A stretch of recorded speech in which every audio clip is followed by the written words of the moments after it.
check it out and see if there's anything that needs to get drawn to my attention. But again, because we are such a small group today, feel free to just unmute yourself if you want to pause me or go over something, or yeah, just chime in. It's totally fine. But we'll go ahead and get started today. Again, please make sure that you've signed in. There we go. We're setting norms for online environments. And our agenda for today, we're going to first talk about defining your online space. Oh, I see, Amy. Yeah, so actually I can help you real quick. The best thing to do is to probably exit the Zoom and then, sorry, the Meet, and then join again. I had that exact same problem last week, and that's what solved it for me. Yeah. But yeah, we'll go over our agenda. Defining your online space. So thinking about what your online space is going to feel like. Once you sort of figure that out, how you can come to some agreements with your group, either students or departmental cohorts or whatever you might be virtually meeting with. But yeah, come with some agreements around those communications so you guys can maintain that feel that you would really, really like. Setting expectations. We do know that a lot of digital communication is very democratic and everybody gets their say and everybody can chime in. But we're talking about learning environments, and that doesn't always work out that way. There usually is like some sort of facilitator or some sort of leader. So yeah, we'll talk about setting some expectations for you as a leader or teacher. We'll close things off with some top 5 do's and don'ts, and I also have some extra resources for you guys around these topics. And then finally, we'll get to a Q&A session at the end. I've been doing these, they stretch anywhere between like 25 to 40 minutes, depending on how many people chime in. We'll definitely have some time at the end either to continue your planning or to chat with all of us about some of these online norms. I'll be pausing after each of these just to sort of check in. But again, if you could make sure your microphone is muted, just so we can reduce on background noise and distractions. But of course, if you would like to chime in with anything, either put it in the chat and Shirley will bring it to my attention, or feel free to unmute at that point. And we'll go ahead and answer some questions or address some concerns. If you're not aware of it already, the district has what we call a digital learning scope and sequence. It basically talks about all of the technology skills that we would like for our students to have. And we talk about how that matches up with our graduate profile, all of the competencies that we want to see from our students by the time they graduate. So it's a fantastic document, very, very easy to use. I'll give you an example right over here. Here is what one of our competencies looks like, digital citizen. And it tells you about some of the things that we would like to see and also what that might look like in the classroom as well. We have a little chart over on the other side, the right side, that colorful one. It lets you know like when you should introduce one of these topics to your students at which particular grade level, when you can build upon those, and when they might have like mastered that skill. So if you're not aware of it, just want to call attention to our digital learning scope and sequence. It's a fantastic tool and it's going to be very applicable in the next few months. If you're just joining us, Shirley will go ahead and put the sign up in here one more time. But if you want to follow along, we also have this bit.ly for setting online norms. And here's our sign in. But Shirley will go ahead and add that into our chat so you can just click right on there. We'll get to our first agenda item, defining your online space. We spend a lot of time at the beginning of the school year, before school starts, and even the first few weeks, making sure that we are setting up our classroom to feel like we want it to feel. We're making sure that we're being welcoming and comfortable to our students, making sure that we are being clear of our expectations for behavior, and making sure that students feel safe, valued, and respected. My suggestion to you in these new virtual environments is please dedicate as much time as you would to creating that safe space and building community online as you would for your physical classroom. I would suggest not getting into any academic content like at all next week. I know some people are going to feel a little bit pressured to do that. I would really recommend just to take that time to get kids to practice with these online platforms, to figure out how to best communicate with one another, and just to make some mistakes around them so that we can fix them in this very easy sandbox safe area that we know as SFUSD. So some activities that you can do to start thinking about what you want your online environment to look and feel like. Literally visualize your space. In your mind, or if you want to have your students do this as well. Sorry, actually, for all these activities I would suggest that you do these first, and then have your group, either students or otherwise, join in with these activities and see what they think about this stuff as well. But yeah, in your mind or on a piece of paper or some sort of digital drawing tool, think about your ideal online space. how are students or other people communicating within that space? What comments are being made in the chat areas? Like we see a chat area here, there's streams in Google Classroom, there's personal email, there's lots of different ways that we can communicate. So how are we making clear with what those are for?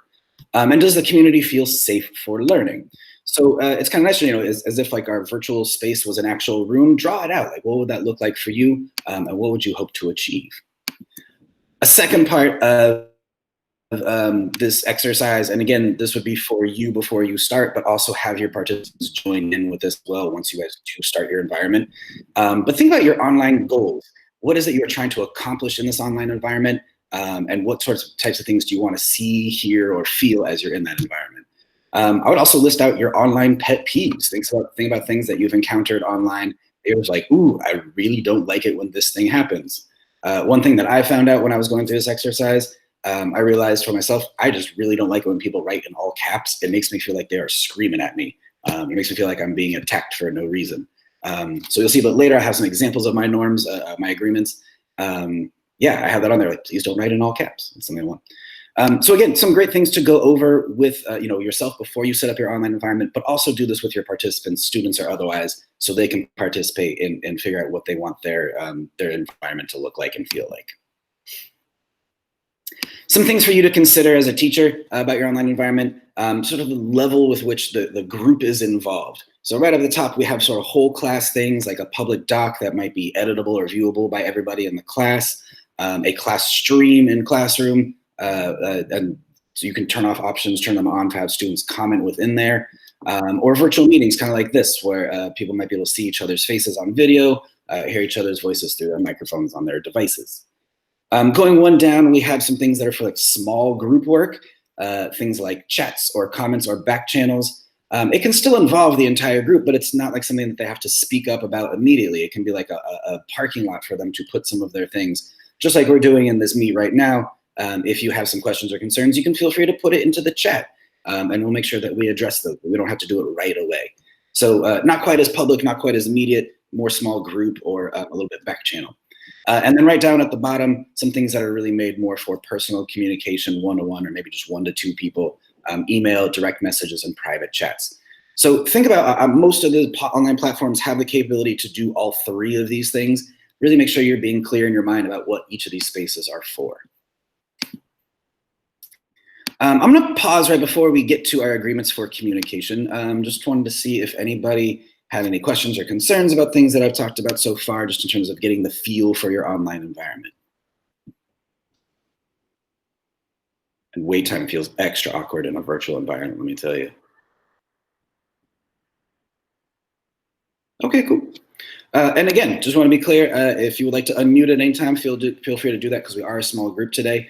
Or if you're not very comfortable speaking up, type something into the chat and Shirley will bring it to my attention so we can go over it. All right, but let's move on to agreements for communication. You've thought about and hypothesized what your online environment is going to feel like. What would you like to get out of it? How can you come up with some agreements with your group to maintain that feel?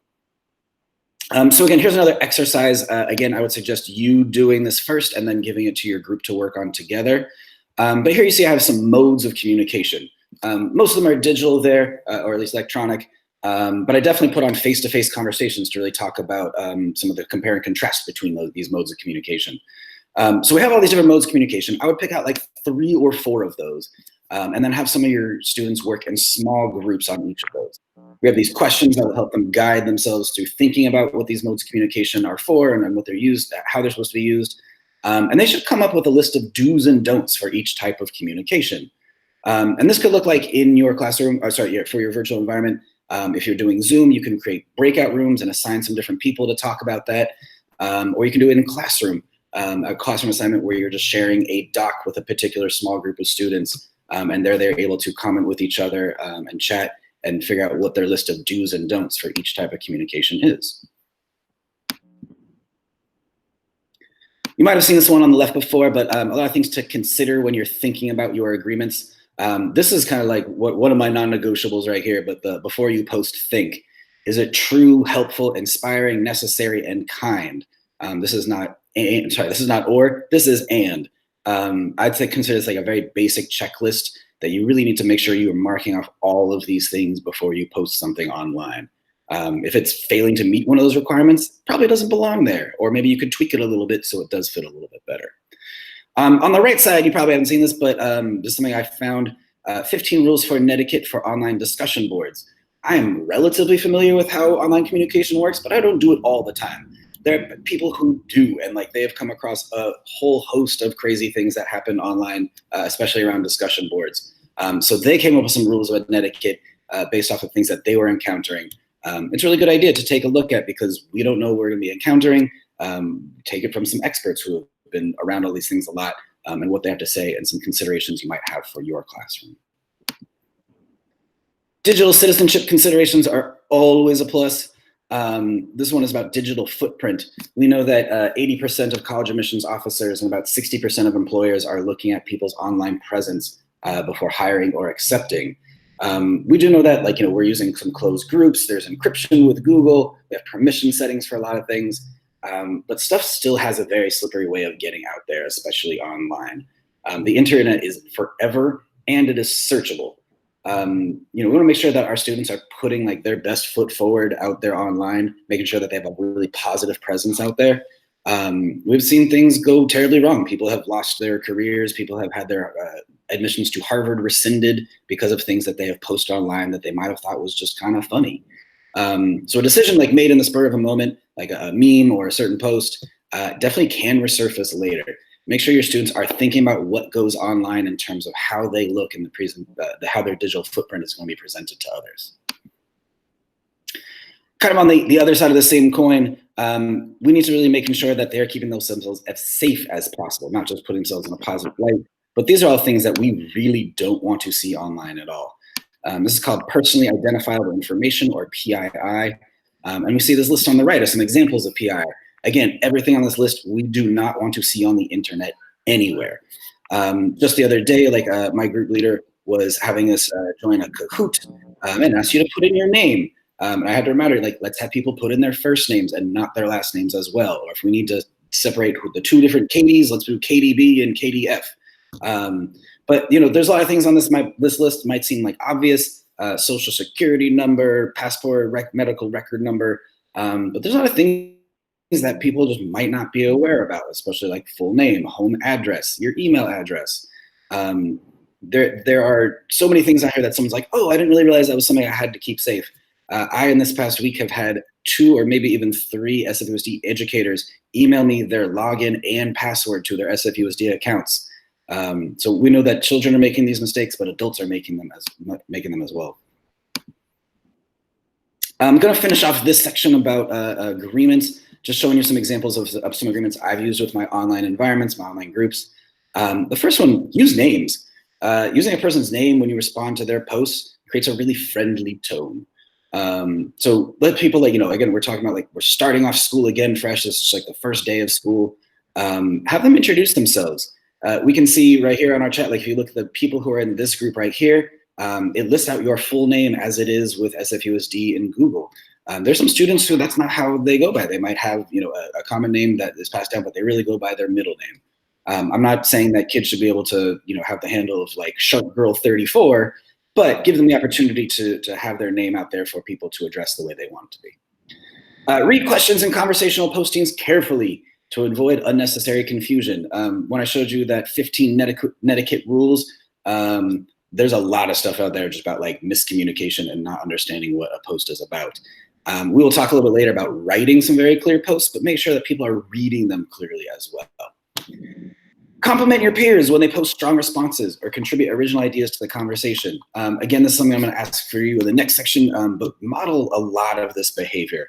If you can get some sentence frames set up for your students and just really point out as much as possible where people are acting appropriately or even positively in your environments, or even just moving the academic conversation forward, it's great. Asking questions. I really need my participants to ask questions. That's the way that I know that they're understanding what is happening and that they're not lost.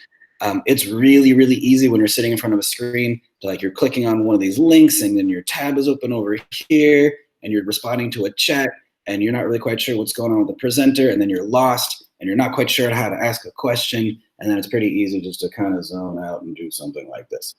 So we want to keep kids away from doing that. Make sure that they are able to ask questions and know that they're expected to ask questions. And for you as the leaders of this, make sure that they know where that is supposed to happen, whether in the chat or unmuting themselves or putting things, emailing, whatever it is that you decide, make sure that we're really clear about that. Just a couple more examples for you. Be considerate. Please remember your peers can't see your body language or hear your tone of voice when you are writing in text. So please keep your language direct and respectful. Sarcasm doesn't really play well with text. It's hard to understand tone of voice or understand if someone's being serious or playful. So please just be clear. Respond instead of react. If you are reading something and it makes you extremely heated, take a few minutes just to calm down before you come back and post something. And when you do, make sure you're critiquing the content and not the person. I understand that you probably think that chocolate milk is way better than regular milk, but you don't need to call that person a big, dumb, stupid head as you are talking about it. And that last one right there, please don't use all caps when writing. I interpret it as yelling and it just makes me feel uncomfortable. That is, before I go on to setting expectations, I see some things popped up here in the chat, so I'll go ahead and check those out. But Amy, I see your thing. Can you just, Amy, you want to just unmute and you want to go and ask your question?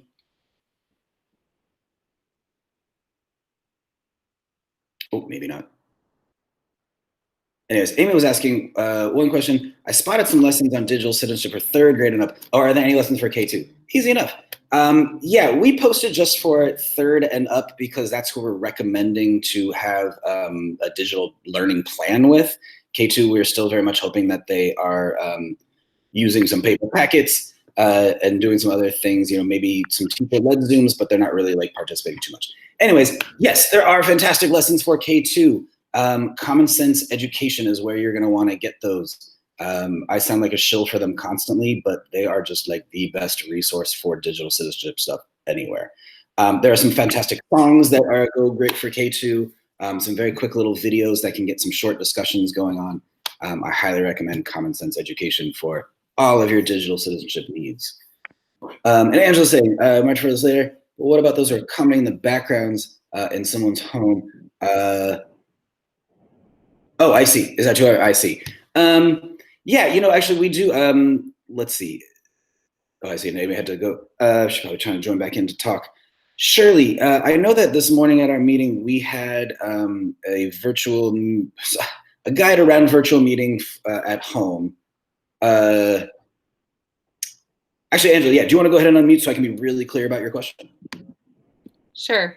Okay. I'm talking about staff meetings or meetings with parents or just meetings with other adults, just because you're in their home. And I've definitely had meetings where other people are commenting on things and they can see in your home.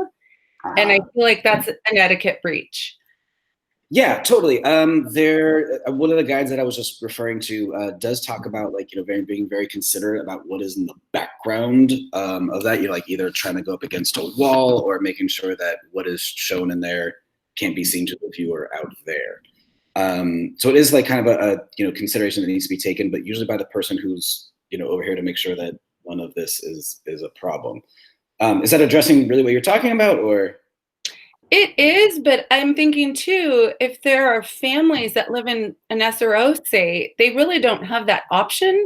So the adult needs to be the one to set, I mean, in my opinion, set the norm of we don't do that, or I don't know, model it. I'm not sure. Sure. I mean, you know, if it is a concern for parents, I would just say, like, just turn the video off and and just use audio. Okay. Again, I just want to make sure I'm not like missing the point.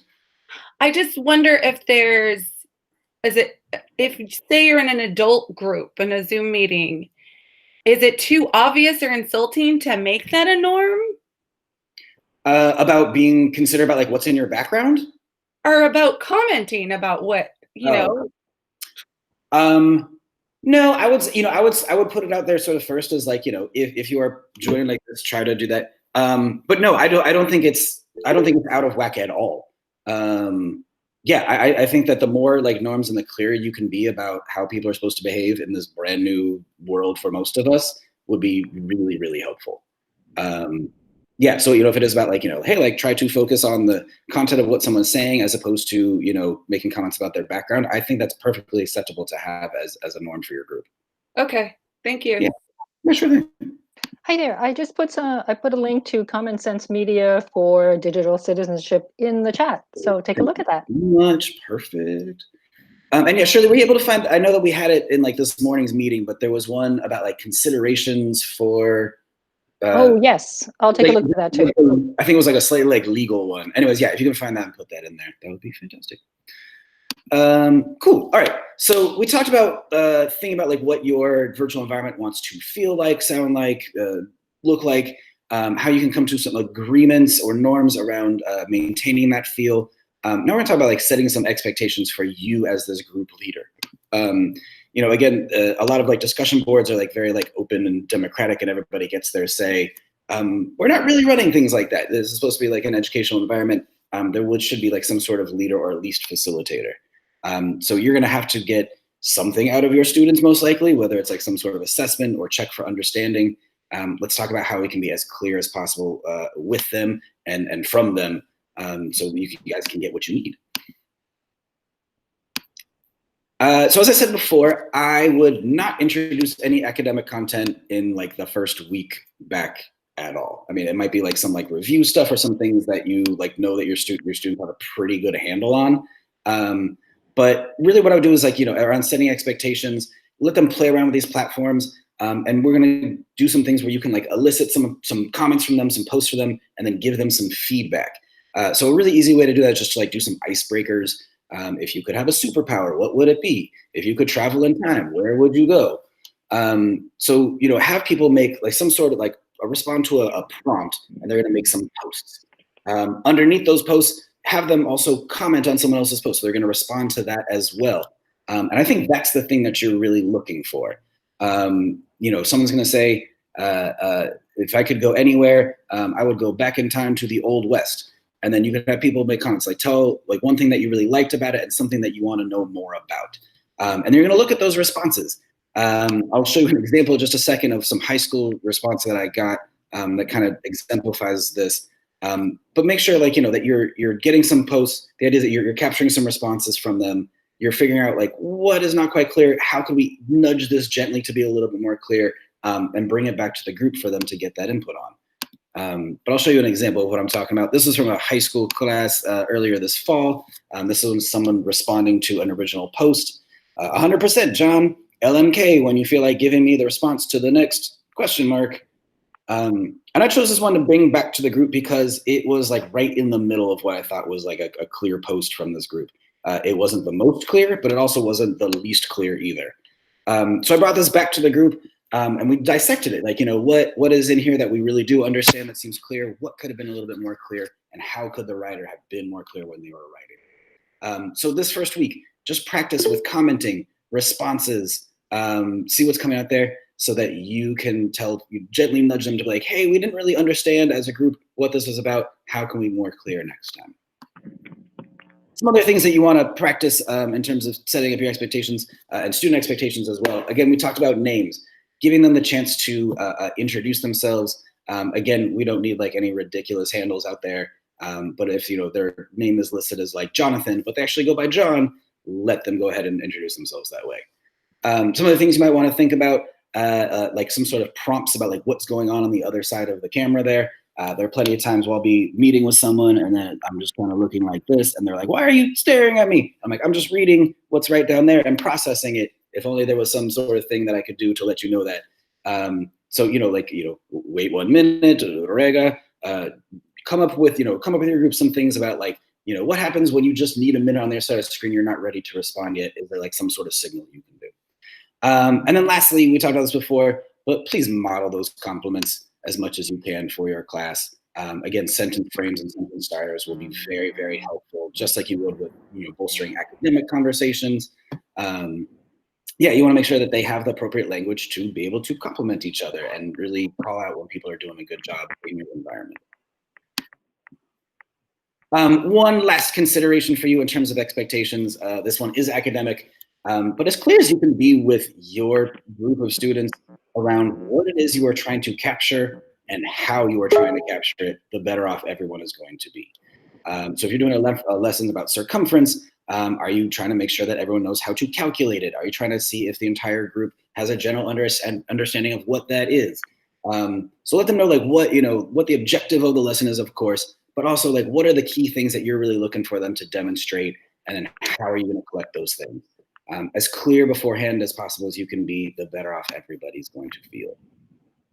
I'm going to pause right here before I get to just some recap, top 5 do's and don'ts, and some other resources for you guys. But I know Shirley's been throwing some things into the chat as well. But does anyone want to bring up anything else that's like coming up for them, or some concerns, things that I might not have addressed in here in terms of setting norms? Just love to hear what you're talking about.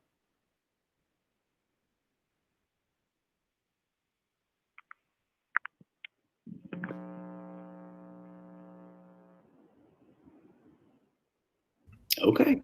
Yeah, Danielle, I think it's been really clear so far, just things I would never have thought about in some of these cases, like the letting people use the name they want to use, not using their full names type of thing, and then the different ways to use the platforms to elicit participation in the classroom. So I appreciate this really a lot right now. Thanks.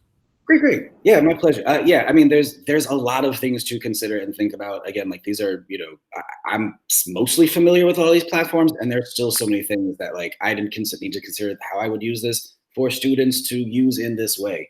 It does have all the bells and whistles, but trying to set it up beforehand is going to be darn near impossible. And I'll say this again, things are not going to go well the first few times. And even while I'm doing these webinars, like this is like my 9th or 10th time doing this one. It didn't go well the first few times. By the middle, I was kind of getting more used to it, and I felt a little more comfortable calling out those errors. Like there was someone who like left their microphone on, and like we could not reach them to cut them off, and we couldn't figure out how to get them out. And we were just hearing the most like crazy fight between them and someone else in their household. But just to like kind of call it like, hey, these things are, I tried my hardest. We got these together. Please remember, your students are going to be filled with just as much anxiety as you are around using these things, if not more, at some point. What if students are being inappropriate online? Are there strategies to respond that may be different than in-person strategies? I say no only because like I do digital citizenship for like a living, and like I've just seen how much it like matches up with like Second Step or like any of the other like PBIS things. We've been working very closely with school health to like match up how in-person behavior lessons and activities really match up with these digital citizenship ones. And really the main difference is that like there's a screen separating you. So there are some things to consider around like digital citizenship. And again, I would point you in the direction of some of those common sense resources. And actually, Shirley, we have our own suggestion ones for digital citizenship as well, yes? I know that we do. I can throw the link in there in a minute if you can't find it. But yeah, strategies to respond. I think those ones are going to look really similar to if it happens in person. I would say that the big difference is really prepping people for those things before they happen. So again, like, this first week, you're not really trying to dive into academic conversations. I'd say a focus on digital citizenship will be really beneficial for you. So talk about like, keeping public and private information safe, talking about like how to best respond to people, things you can do, how much your work can affect other people. So yeah, there's definitely a lot of things that you're going to want to talk about beforehand, and that way, if something does happen, and it will happen, you can refer back to it and be like, hey, remember we talked about this and why this is hurting other people. But in terms of like responding, I would say like you're going to probably use a lot of the restorative justice things that you would normally use in your classroom. It's just going to be a little bit more awkward because it's the online. Emma saying on Seesaw, you can approve or unapprove student posts. Yes. Yes, Zoom, the moderator definitely can, mute people, this, all that. I would really refrain from kicking people out of meetings. We definitely want like our learning environments to feel like a very like welcoming place. So like I know like in my classroom, and I'm coming from a second grade perspective, but if someone does something that like really hurts somebody else or the group, they might get like some sort of consequence and have to sit out. But we really try to make sure that we have some things in place to make sure that they're able to rejoin our group. Because we do want them to be a part of our class. They're part of our community. Just because if they make a couple mistakes or some bad judgments doesn't mean that they should be out. So yeah, I don't really like have a lot of like, like strategy to respond beyond like what you would normally see for some restorative justice things in your classroom. But it's really doesn't sound like something to consider. And I'm actually going to make a note so I can think about some of those things that might look a little bit different virtually. Oh yeah, it should, yeah, to keep others safe. Yeah, for sure. Yeah, we've been hearing a lot about like Zoom bombing and things going on. Yeah, there's a lot of scary stuff out there and a lot of bad judgments. So yeah, if you guys haven't already taken the webinar around Zoom and or Google Meet, whichever one you feel like you're going to use for your class, I would go ahead and do it because it really walks you through like the settings to keep your students as safe and happy as possible. Before I just sort of like do some recap, is there anything else going on there? And William, I just wanted to make sure that I did adequately respond. Yes, okay. Yeah, anything else come up for people before I move on? Okay. Okay, so just kind of a recap. Please remember that this online experience is an extension of real human conversations. I know that like I haven't seen anybody but my family within like 10 feet of myself for weeks now, and it's really hard to remember that there are actual humans out there. So please, as much as you can, like yes, in terms of like using names, complimenting each other, giving, again, like start this week off very, very light and joyful, so that we can alleviate some of that tension and make sure that we're really interacting with each other as humans as much as possible. Please don't blame the platform for bad behavior that happens on there. All the things that I've talked about are really like cross-platform. There might be some things like, oh, I didn't know that that thing in that chat was public. You probably shouldn't have been saying it in the first place. Yeah, there's a lot of things that can go wrong, but like the same thing with like passing notes in class. The behavior and the intent was there. The medium is just the medium. Please, please, please validate your students as they navigate these new forms of engagement. We know that we are all very stressed out about it. They are as well. So please keep in mind where they're coming from. As you were saying, like they might be super embarrassed about like what's in the background. There's gonna be a lot of things that they're apprehensive about. I had my own daughter in tears because she couldn't figure out how to make one of the drawing tools work on Seesaw. And it wasn't as easy as just finding that crayon in the crayon bin. So yeah, please, as much as you can, just call out yourself like, I'm having a really hard time with this because I set this up and things went wrong. But you know what? We're going to try it again tomorrow and it's going to be better. Please don't allow short code online communication. Acronyms mean a lot of different things to a lot of different people. We have our DLEAF program, but don't look up DILF. That's something else on the internet. So yes, as much as you can, have people in your group or your students spell things out and really be as clear as possible with their communication to avoid any unnecessary conflict. And lastly, review and reflect the norms that you're setting up for your class. Here in the DOT, anytime we have a meeting, we pick out one or two of our group norms. We have a process checker who kind of makes sure who sees how we are adhering to that norm, whether it's, step or step back or keeping students at the center. But they keep track of that throughout the entire meeting. And at the end, we have a debrief to see how we did and how we could possibly do things better the next time. So just because you have these norms in place, please reintroduce them at the beginning or the one or two that you really want to call out for this particular session. And then make sure you're debriefing at the end as well. Just want to get you, some other resources. The first one is the main SFUSD website for distance learning resources for educators and staff. This has links to everything that you're going to need. Everything that we just put into the chat is in there somewhere. The next one I want to call out the distance learning tips for 9-12 classes. When this whole distance learning thing was getting started, I was doing some internet research, found these tips, totally agreed with them, and then found out they were actually written by my good friend Liam. And he said I should go ahead and post this here so you guys can check it out as well. At some point when I have a minute, I'm gonna try to get some K5 and 6-8 tips up there as well, but I bet a lot of those 9-12 ones will be applicable for the lower grades. The next two come from Common Sense Education, 3 ways to improve your group work lesson plan and using video effectively in the classroom. These were 2 things that I did well before all of this COVID madness started. And yeah, I just think it's a really good tool for you to think about in terms of your lesson planning in general. That second to last one, cybersecurity and sharing permissions, comes from our very own Department of Technology. All that PII stuff that I was talking about before is all in there, as well as how to set sharing permissions. So if you guys are having meetings, IEP meetings or anything where you have student records, how you can really make sure that you're setting those permissions correctly to make sure that our students' data is not getting out into the wrong hands. And that last one, where I got that 15 rules of etiquette from, but they actually have some more things on there. Again, just a group of experts who know way more than us about how all these online communication things have worked in the past and probably how they're going to come up in the future. So some other resources for you guys. We're going to get to Q&A. And again, like, I know that you guys have a lot to do before Monday. So if you feel like you've gotten everything out of this that you need to, that is totally fine. If you want to sign off and get to some other things, actually go ahead and skip forward to my contact information here if you want to follow up with anything. But otherwise, yeah, let's, if you have anything else you want to get addressed, like either unmute, I'll go ahead and check the chat one more time. But yeah, what else is going on? Let's see. I have some kids respond with great shyness on the Zoom chats for sure. Like a lot, yeah.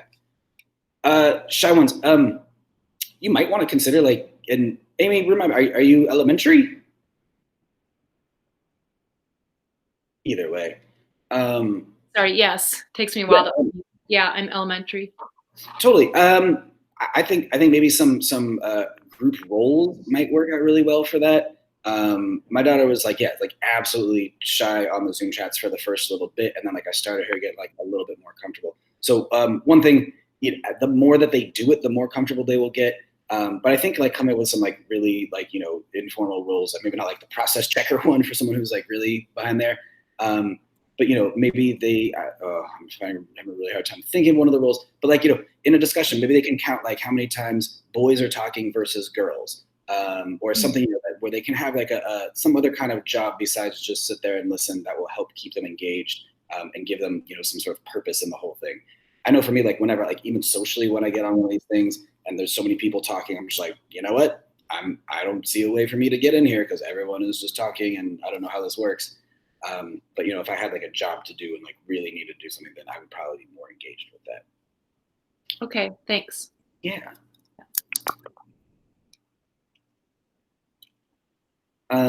For those of you out there, also just like wondering, like, I mean, are there other things that you guys are feeling like might pop up here that I haven't considered in this presentation? I mean, like, I know I've been constantly just adding pieces to this where, the teachers are like, hey, like I foresee this thing happening with my class. What's your expectation around that? Yeah, so if it's stuff that like, I feel like you feel like I haven't addressed that like maybe could go in here that would be helpful to teachers, we would love to know that as well.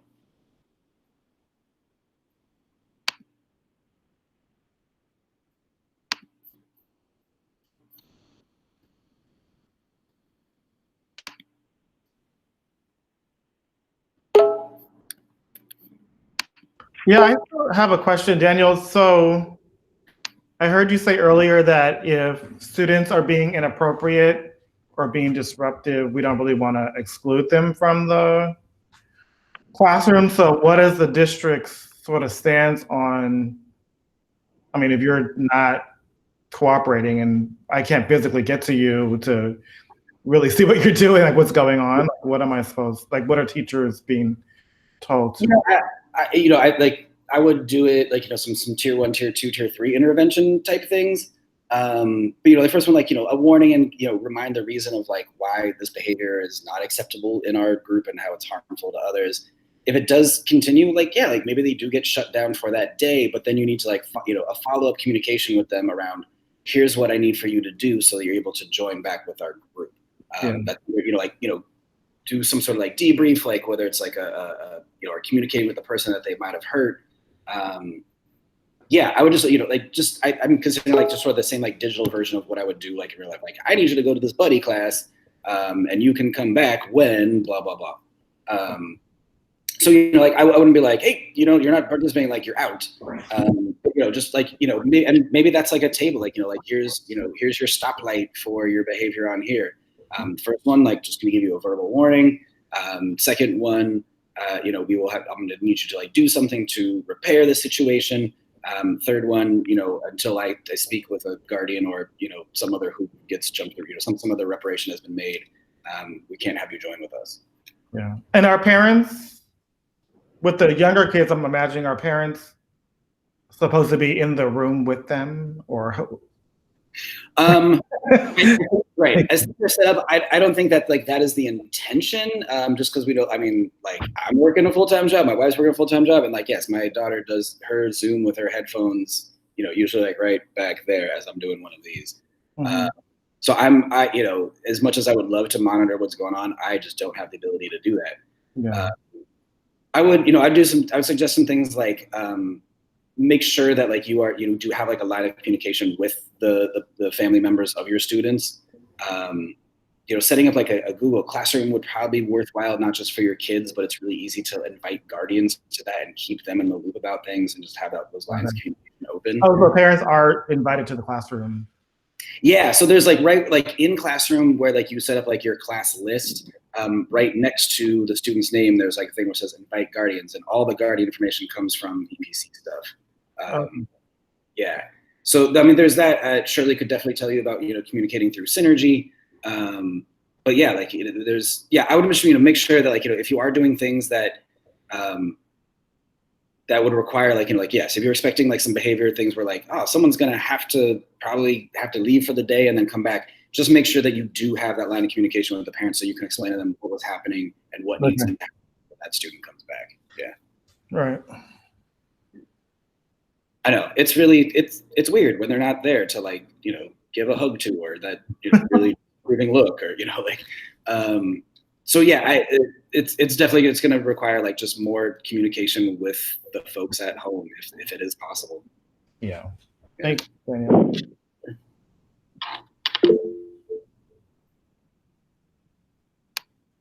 Let's see, William. Let's see. Are there district guidelines if students want to talk about fears they have about the current situation?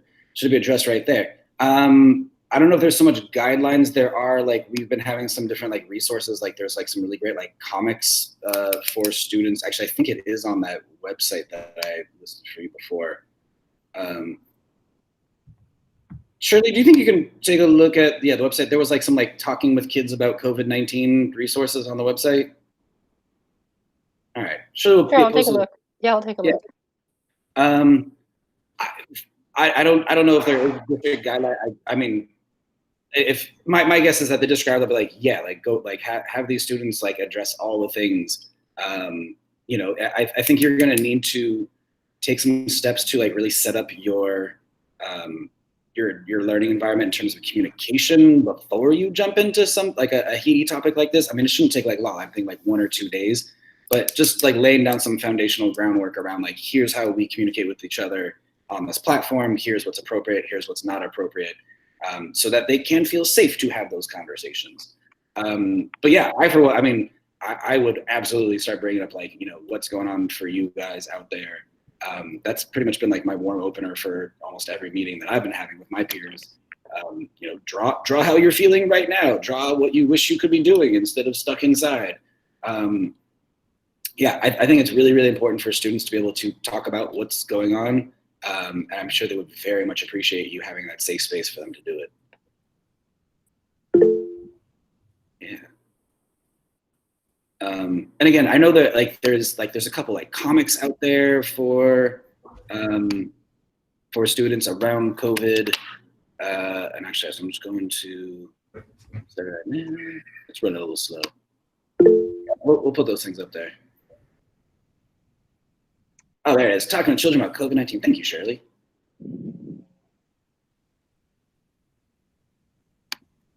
And thanks to everybody out there. These are really, really excellent questions. I'm glad you guys are asking these. And then I just had one more. Is there anything that people in my department can do to support the classroom teachers? Totally.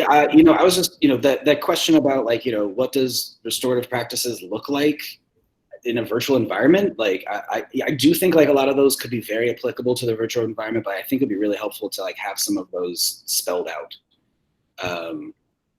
It's something that I feel like I should have been on already, really. But yeah, like anything like around RP that you're like, hey, like here's how you would do this, you know, RP situation, but like because it's digital, here's how we do it virtually. Yeah. Thanks. I'm putting down virtual RP practices. Definitely something I would like to address.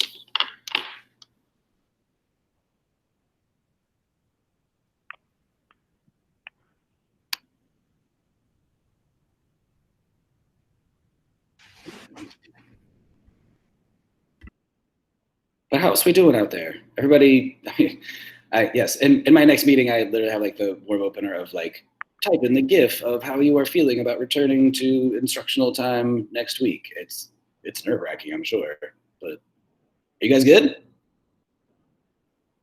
No? Okay, great. It's great information. Thank you. Yeah, sure. Oh, Daniel, I had one more question. It was Yeah, sure. it was a little bit, I guess it's kind of like, I know a lot of this is all about online learning environment, but like for what would normally be like an unstructured time, like lunch or like recess times, when are there like guidelines or structures, curriculums like for that? Like we're now going to have like engage in this kind of more unstructured. I mean, Yeah. that's what I'm asking, like, so that you could still facilitate that with students. Right. So I do know that there is like a example sample schedule out there. And I don't know if like they've attached like different things to that. Like, so, like my first one, like there's Go Noodle is actually, I should ask you again, what's your age group? Who are you teaching? Well, I'm working with teachers that mostly work high school. High school, okay. Yeah, and that was one of the questions that came up, because a lot of the students gather with the teachers normally at the school site during unstructured times. And Right. so it was something that they were trying to think about ways like to invite that process. Yeah, I would do like some sort of like virtual office hours maybe. Something where it's like a little bit like more like, you don't have to attend this, but like come sign in if you want to like just chat and hang out. Some people might want to do like, our topic for the day or the week is going to be this. But yeah, I would create like some sort of like offshoot, like virtual hangout spot maybe. That's yeah, one of the first things that popped in my head.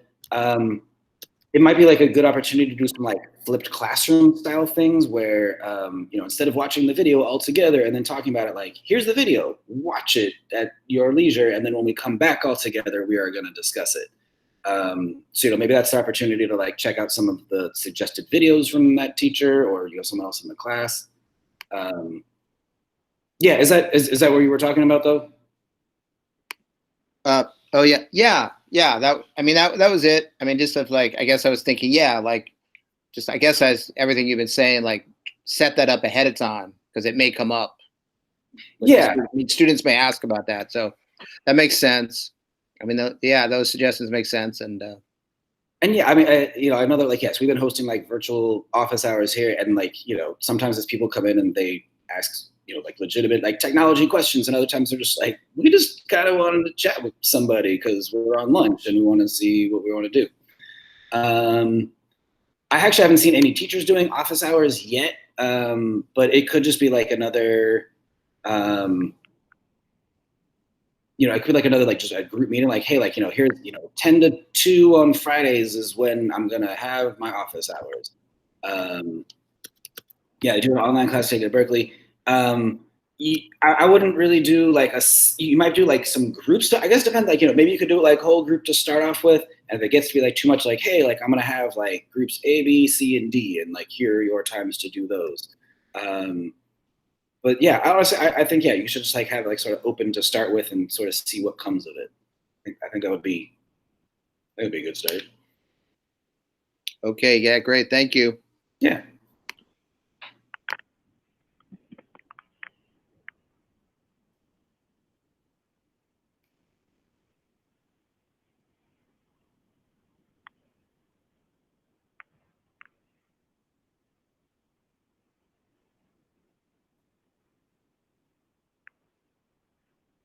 Okay.